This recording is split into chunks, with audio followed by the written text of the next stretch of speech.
और दोस्तों बताओ, टर्म 1 कैसा गया? उम्मीद करता हूँ सब अच्छा ही गया होगा। अच्छा, अब टर्म 1 में जो भी हुआ ना, सबको भूल जाओ। अब टर्म 2 का शुरुआत करो। जो भी करो अब टर्म 2 के लिए करो। टर्म 1 के बारे में सोचना तक नहीं है, बस टर्म 2 के बारे में करना है। तो चलो टर्म 2 बहुत हो गया। अब टर्म 2 का एक चैप्टर शुरू करते हैं। उस चैप्टर का नाम है अमांडा, और इस चैप्टर को लिखने वाले महाशय का नाम है रोबिन क्लेन। तो अमांडा एक लड़की का नाम है जिसका उम्र वही 13-14 साल है। पोयम में एग्जैक्ट नहीं बताया है कि इसका 13-14 साल है, लेकिन पोयम पढ़ के तुम्हें पता चल जाएगा। तो सीन कुछ ऐसा है, वो लड़की झुक करके बैठी है और नाखून चबा रही है। पता नहीं इसको खाना में कुछ मिला था कि नहीं। तो उस समय उसकी माँ की एंट्री होती है। वैसे पोयम में क्लियरली ये नहीं बोला गया है कि उसकी माँ की ही एंट्री होती है, लेकिन यार अक्सर माँ ही ऐसा शब्द बोलती है। अच्छा, वो बोलती है कि अरे नाखून क्यों चबा रही हो, नाखून मत चबाओ, और झुक करके क्यों बैठी हो, सीधा बैठो, बुढ़िया हो गई है क्या, अपना कंधा सीधा करके बैठो, रीढ़ का हड्डी सीधा करके बैठो। यार झुक कर बैठल है कि इसकी माँ बोलती है।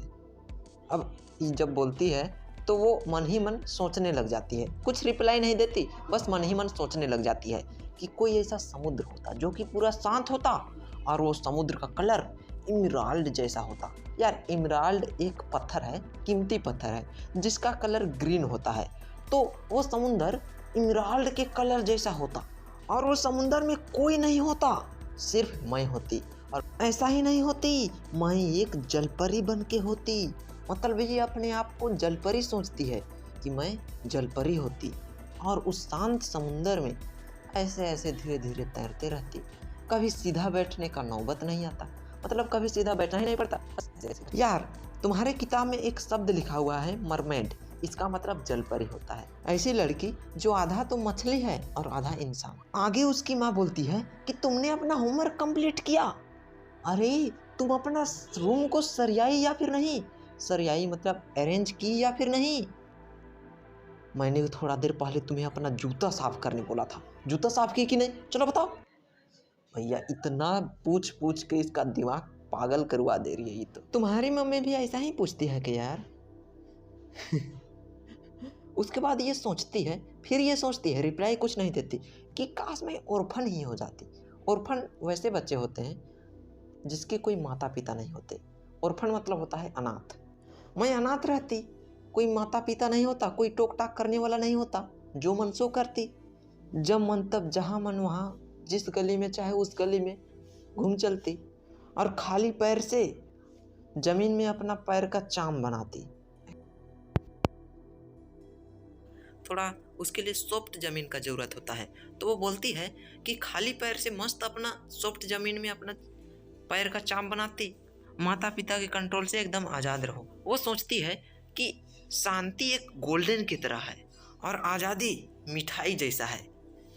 Silence is golden and freedom is sweet. ये लाइन को याद करना, ये साइलेंस को गोल्डन से कंपेयर की है और फ्रीडम को स्वीट से। अब और थोड़ा देर बाद मस्त से चॉकलेट ये खा रही थी, उस समय इसकी माँ की एंट्री हो जाती है। उसकी माँ उसको चॉकलेट खाते देख बोलती है कि अरे वो चॉकलेट क्यों खा रही हो, तुम्हें पता नहीं है कि चॉकलेट खाने से तुम्हारे चेहरा में पिंपल्स आ जाएंगे। अपना पिंपल्स का केयर करती नहीं यार, चॉकलेट खाते रहती, चल रखो अभी। उसके बाद वो आराम से चॉकलेट खाते रहती है। बोलती है इसकी माँ, कुछ सुनबे नहीं करती है। तो फिर वो गुस्सा आके बोलती है कि सुनती क्यों नहीं, जब मैं बोल रही हूँ तो मेरे तरफ देखो। ये अमांडा तो एकदम चंडाल टाइप से है अपने माँ का कुछ बात नहीं सुनती। माँ कुछ बोल रही है तो कम से कम रिप्लाई तक तो दे दो रिप्लाई तक नहीं देती। अच्छा, उसके बाद वो सोचती क्या है उसको देखते हैं। मतलब इसकी माँ जैसे बोली तैसे वो सोचने लग जाती है। रिप्लाई तो छोड़ो, बस ये दिमाग में सोचती है। अबर क्या सोचती है, अबर ये सोचती है कि मैं रपंजल हो जाती तो बहुत अच्छा रहता। ये रपंजल क्या होता है भैया? ये एक लड़की का नाम है, अगर इसका फुल स्टोरी जानना है ना तो तुम यूट्यूब में सर्च करके देख सकते हो। तो ये एक टावर पे रहती थी रपंजल।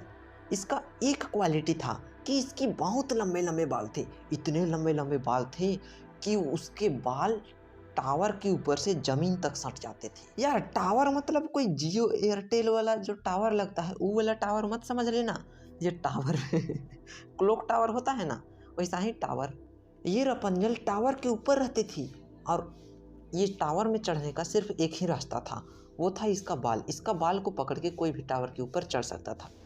टावर के ऊपर चढ़ने का सिर्फ एक ही रास्ता था, कोई सीढ़ी उढ़ी नहीं था, बस इसका बाल था। चलो वापस पोएम में आते हैं। तो अमांडा सोचती है कि शांति से मस्त से टावर में रहो, कोई किसी का डिस्टरबेंस नहीं, कोई वहाँ मम्मी पापा ऑर्डर करने वाला नहीं। ऐसे शांति से रहने के लिए बहुत कम लोगों को नसीब मिलता है। वहाँ किसी का डिस्टरबेंस भी नहीं होगा और आराम से शांति से लाइफ जी लेती, ऐसा ये सोच रही है। यार देख रहे हो, ये सिर्फ दो चीज़ पे ध्यान दे रही है, शांति और दूसरा आज़ादी। ये मस्त से सोच रही है। अब इसकी माँ क्या बोलती है, चलो देखते हैं। इसकी माँ इसको देख के बोलती है कि तुम इतना उदास क्यों रहती हो, ऐसा उदास रहना बंद कर दो, हमेशा मूडी रहती हो, हमेशा नाराज रहती हो।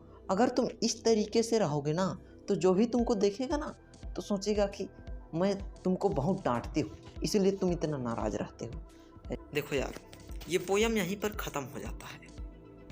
अब तुम क्या सोचते हो इस पोयम के बारे में, कमेंट सेक्शन में थोड़ा सा बताना। तो तुम भी सोचते हो कि मेरी माँ भी अमांडा की माँ की तरह बहुत डांटते रहती है, हमेशा टोकते रहती है कि ये करो वो करो, क्या मेरे पास दिमाग नहीं है जो वो बोलते रहती है, हमेशा उसी के कहने पर चलना पड़ता है, मेरा फ्रीडम तो झंड हो रखा है, आज़ादी मिलती नहीं, या थोड़ा सा भी बाहर जाओ तो कहाँ गए थे, इतना देर तक क्या कर रहे थे, कहते रहती है।